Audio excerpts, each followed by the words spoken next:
Let's have a conversation about something most people believe they understand, but almost everyone gets subtly, and sometimes catastrophically, wrong. We're going to talk about patterns of thought, emotional frameworks, and the complex dance of human connection.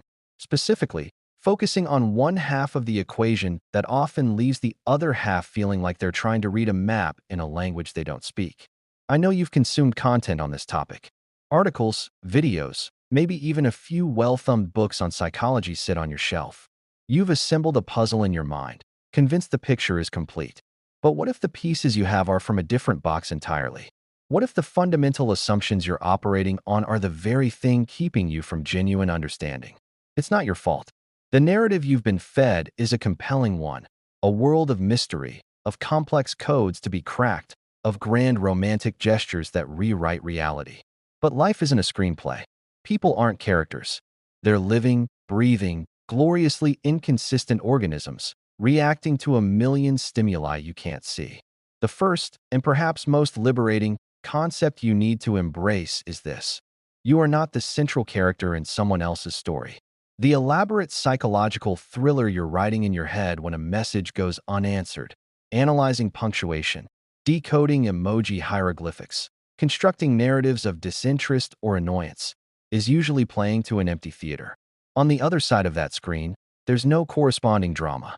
There's just a person living their life, thinking about their work deadline, worrying about a sick pet, or simply being mentally exhausted and watching a show.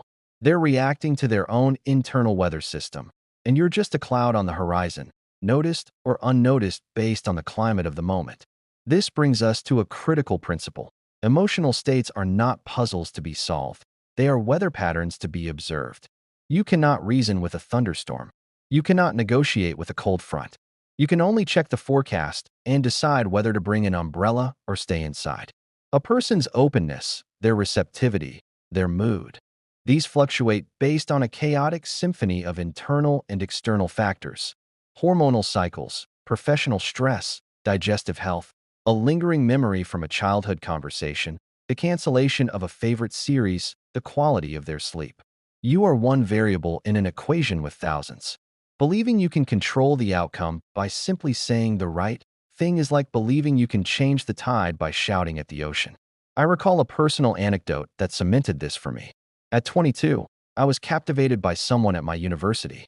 I engineered coincidental encounters, noted her routines, and crafted what I believed was the perfect, insightful opening line. When I finally delivered it, it landed with a thud. She was distracted, polite, but distant. Why? Her beloved cat was ill. My brilliantly planned words were irrelevant noise against the signal of her concern. Weeks later, at a noisy party, I bumped into her again. I shouted something inane about the terrible music. She laughed. We talked. That conversation led to a 2-year relationship. The difference wasn't me or my words. The difference was her internal weather. The first time, it was stormy. The second, it was clear. I simply happened to be there when the sun was out. This is where logic fails us. We are storytelling creatures. We experience a feeling, attraction, discomfort, connection, aversion, and then, retroactively, our brilliant minds construct a logical narrative to explain it. I'm drawn to him because he's ambitious and kind. I'm put off because he seems arrogant. In reality, the feeling often comes first, a primal, subconscious reaction.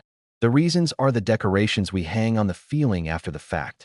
This is why presenting a resume of your virtues, as you'll see in Section 3, I am emotionally available and own a reliable vehicle, is a strategy doomed to fail.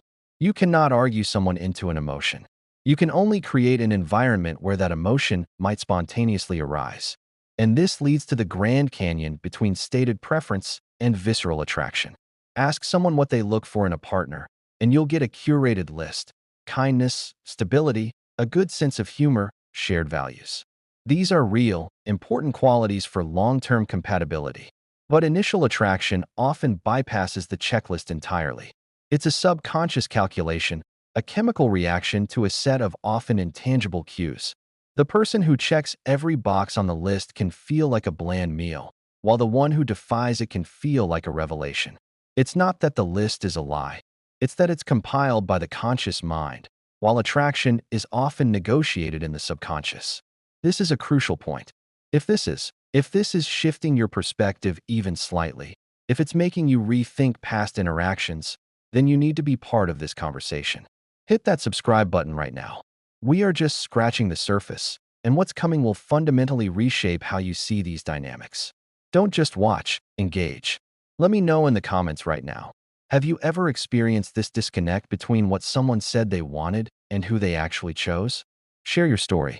A painful but vital truth emerges from this. Perceived neediness is the ultimate attraction killer. Attraction is not a function of how much you devote to someone.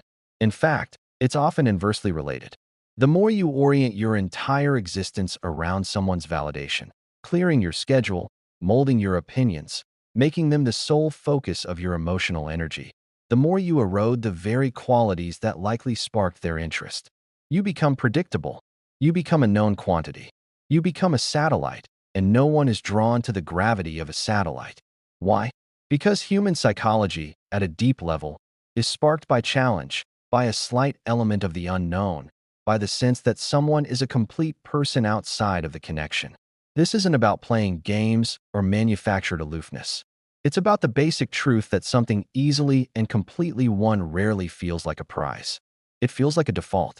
A story with no tension is boring. A game with no challenge is tedious. This isn't about gender. It's about the fundamental mechanics of desire and value. When you make someone your everything, you silently communicate that you have nothing else. That isn't romantic. It's emotionally impoverished. This ties directly into the fallacy of constant agreement. The instinct is to believe that support means unwavering alignment. You're always right. Your boss is a monster. Your friend definitely meant to slight you. This doesn't build attraction. It builds, at best, a comforting parental dynamic, and at worst, quiet contempt. Why? Because it signals a lack of internal strength, of personal boundaries, of a solid core. People are constantly, unconsciously, testing the solidity of those around them. If you bend to every breeze, you appear to have no spine. And despite any modern rhetoric to the contrary, a profound, near-universal truth remains. People are not ultimately drawn to those without a backbone. They may enjoy the comfort temporarily, but they will not respect it, and without respect, deep attraction withers. What is truly sought is not perpetual comfort, but emotional resonance. This means the full spectrum: laughter, excitement, debate, passion, even occasional frustration. A flat line of positive agreement creates emotional sterility. This is, paradoxically, why people sometimes remain in turbulent, even unhealthy dynamics. It's not the pain they seek, it's the intensity of feeling. The nice person who does everything correctly but evokes no strong emotion creates a safe, quiet, and often profoundly boring space. The unpredictable person, for all their flaws, makes them feel alive, anxious, excited, angry, passionate. The heart is a dramatic organ. It prefers a roller coaster to a deserted parking lot. Think of a friend, or maybe even yourself, who was too good to someone, only to be left for someone who seemed, on paper, to offer less. Can you see this pattern of emotional flatlining? Get this conversation trending. Drop your experiences in the comments and smash that like button. Every like tells the algorithm this content matters and helps others find this breakdown. Part 2. The language barrier and the hierarchy of want. Let's dismantle one of the most common sources of cross-communication: the fundamental difference in communication purpose. For many, communication is primarily a tool for information transfer. The meeting is at 3. The car needs oil. Problem-solution. For others, communication serves a dual purpose. It is the bridge for emotional connection and the very process by which emotions are understood. When someone shares a problem, they are often not presenting a puzzle for you to solve. They are offering you a window into their emotional state. They are saying, "This is how I feel. Do you see me? Do you understand this feeling?" Responding with an immediate solution, "Just quit your job. Just tell your friend off," can feel, to them, like a dismissal. It translates as, "Your feelings are a nuisance to be eliminated, not a reality to be shared." What is sought is emotional validation first. That sounds incredibly frustrating. I can see why you'd feel overwhelmed. Then, and only if asked, might solutions be welcome. This isn't illogical. It's a different linguistic framework. It's speaking the language of connection versus the language of efficiency. This leads us into the realm of subtext. In a framework where communication is heavily laden with emotional and relational data, the literal words are only part of the message. Tone, pacing, body language, and context carry the rest. I'm fine can mean anything from I'm actually fine to I am profoundly hurt and need you to ask me 3 more times. We need to talk can be a minor scheduling note or a phrase that induces existential dread. This isn't deception or manipulation in the conscious sense.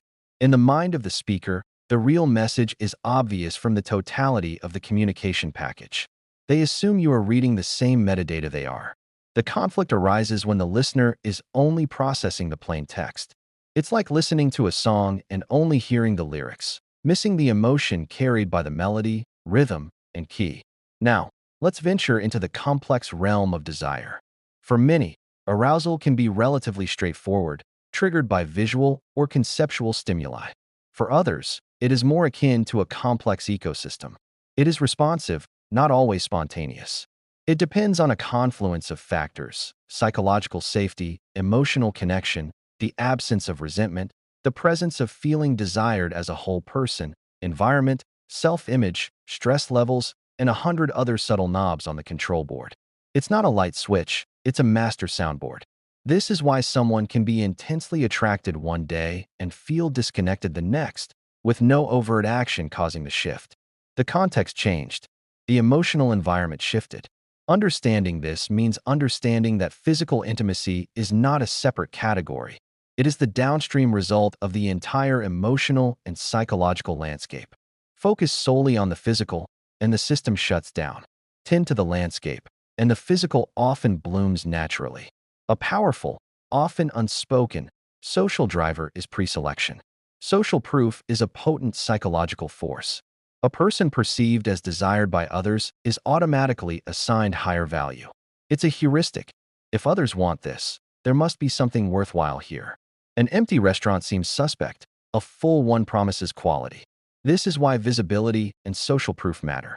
It's also why attention can suddenly increase when someone is perceived to be taken. It's not mere perversity. It's a subconscious shortcut. This person has been vetted and chosen. Therefore, their value is certified. This intertwines with the psychology of scarcity and perceived risk. The human mind places a premium on what is not guaranteed. When something or someone feels always available, certain, and risk-free, the emotional investment can stagnate. The absence of potential loss means the absence of a certain kind of value. This isn't about advocating for unavailability. It's about understanding that a life filled with your own purpose, goals, and social connections is inherently more attractive than a life of waiting. It demonstrates value through action, not words. When you are genuinely engaged in your own journey, you are, by definition, not always available. That isn't a game, it's authenticity. And authenticity is magnetic. We're getting into the real stuff now. Are you seeing the patterns? Is this connecting dots from your own past? If this is hitting home, you cannot be a passive observer. Share this with one person who needs to hear it. Every share breaks someone out of a cycle of confusion. Do it now. The modern individual exists in a state of profound internal conflict. Societal narratives preach independence, self-sufficiency, and a rejection of traditional frameworks. Yet, our deeper, older wiring often responds to timeless traits: competence, resilience, emotional strength, protective capacity, decisiveness. This creates a confusing push-pull. Someone may consciously seek an egalitarian, ultra-sensitive partner, but find their attention captured by someone who exudes calm, unshakable capability. They may espouse not wanting to be led, yet feel a surge of attraction when someone confidently makes a plan. This isn't hypocrisy. It's the friction between new ideology and ancient psychology. Navigating this requires recognizing both languages, speaking the modern language of partnership while embodying the timeless qualities of strength. The digital marketplace has radically distorted perception. When anyone has access to a global gallery of potential connections and a stream of validating interactions, it creates inflation. perceived options explode. Attention, shallow, low effort, and plentiful, is mistaken for genuine connection or commitment. This can lead to a distorted self-assessment and unrealistic standards, as the dopamine hit of digital validation is confused with the substance of real-world relationship building. The market feels full, but the goods are often illusory. A particularly potent filter is judgment by potential, measured by feeling. Assessment is often not of what is, but of what could be. However, this potential isn't evaluated on a spreadsheet. It's felt. A person in a transitional phase, an artist, an entrepreneur, a writer, who makes another feel inspired, alive, and part of an exciting story, is seen as full of potential. A person in a stable, settled position who evokes a feeling of predictability and routine can be perceived as having limited potential, even if their objective security is greater. The emotional narrative, adventure versus settlement, becomes the defining metric. This is closely linked to the powerful force of projection. We have a tendency to assume our internal experience is mirrored in others. If I feel deeply, I assume you must, too. If I am thinking about the future, I imagine you are having the same thoughts. This is a primary engine of heartbreak. One person's deep connection is the other's pleasant interaction. One person's committed relationship is the other's enjoyable dating. The mismatch isn't discovered until someone tries to act on the projected narrative and finds only empty space. We must also honestly address hypergamy and social navigation. This is a tendency, observed across cultures and time, to form partnerships with those perceived as equal or higher in social status, resources, or competence. It is a brutal feature of social dynamics, not a bug. It explains why highly accomplished individuals can paradoxically struggle to find partners, not because good partners don't exist, but because the pool of those perceived as equal or higher on their personal hierarchy shrinks. This isn't about gold digging. It's a deep-seated drive for security and optimal outcomes for potential offspring, now expressed in a modern context of career, education, and social capital. This is heavy, necessary knowledge. But knowledge without application is just trivia. If you're committed to actually understanding and not just listening, hit subscribe. The deepest insights, the actionable frameworks, are for our inner circle. Don't miss what comes next. Part 3. Time, Memory, and the Architecture of Choice. Let's talk about the chronological mismatch, a source of immense social tension. Biological and social peak attractiveness often follow different timelines for different groups. In youth, social capital and options can be at their highest for some, while for others, it's a time of building foundational value. Decades later, that dynamic can flip. The person who spent their youth building competence, resources, and stability often finds their social capital increasing with age, while the one who relied on transient qualities may see those options diminish. This isn't a moral judgment. It's a cruel arithmetic of reality. It creates a painful mismatch in timing and expectations, where the two parties are ready for different things at different stages of life's arc. The cornerstone of how people remember relationships is not facts, but emotional memory. People will forget 90% of what you said. They will forget 70% of what you did. But they will remember, with near-perfect clarity, 100% of how you made them feel. A logical argument delivered with contempt is a loss.